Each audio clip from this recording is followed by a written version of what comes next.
Tamang pastol muna tayo ng karabaw mga kabukid. Wala nagutuman yan kanina bawi tayo sa kanya. Tanghalian tayo kanina ng dating.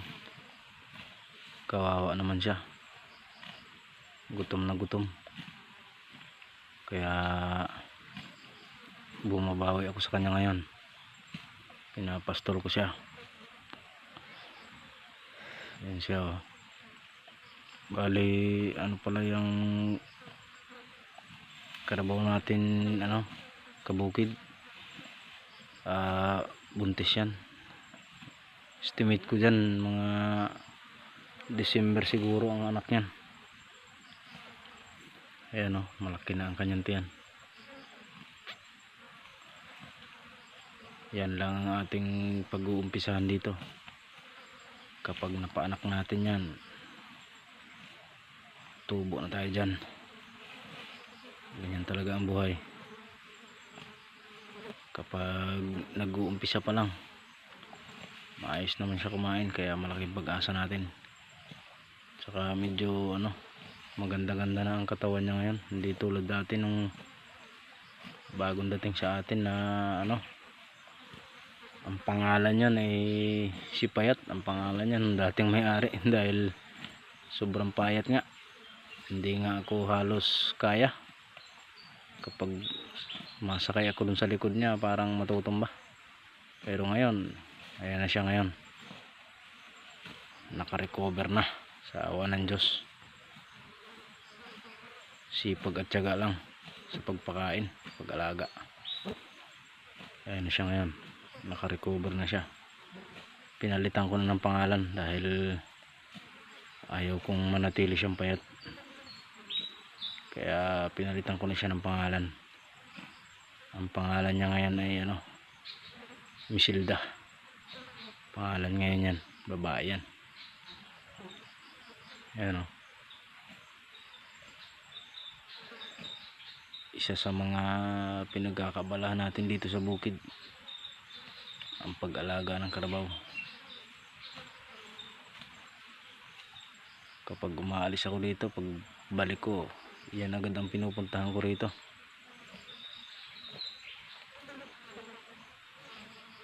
Daming pagkain namimili din pagka mga tanim kong saging, mga kabukid, mga bago pa lang.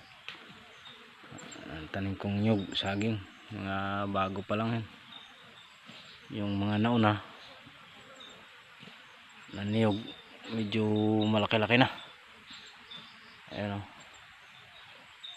medyo masukal-sukal nga lang ng konti, pero nakikita pa naman. Hindi natin masyado mapukusan dahil hindi lang isang trabaho ang ginagawa natin.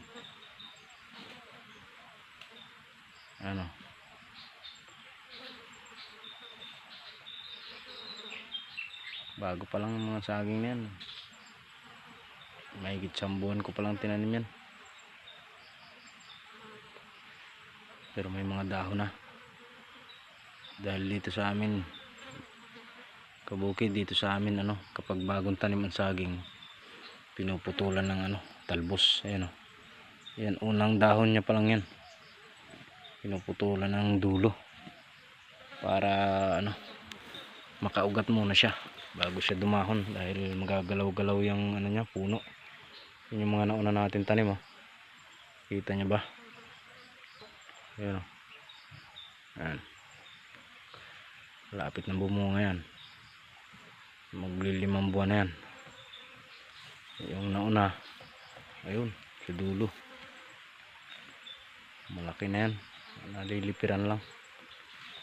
Bali nakuhaan na natin ng yan, 1 buwig. Ayan dito muna ako sa pagpakain ng karabaw. Oras niya na kasi para pakainin, hapon na.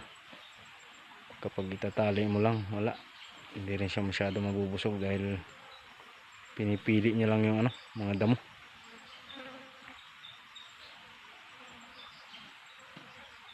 Sige, mamaya ulit.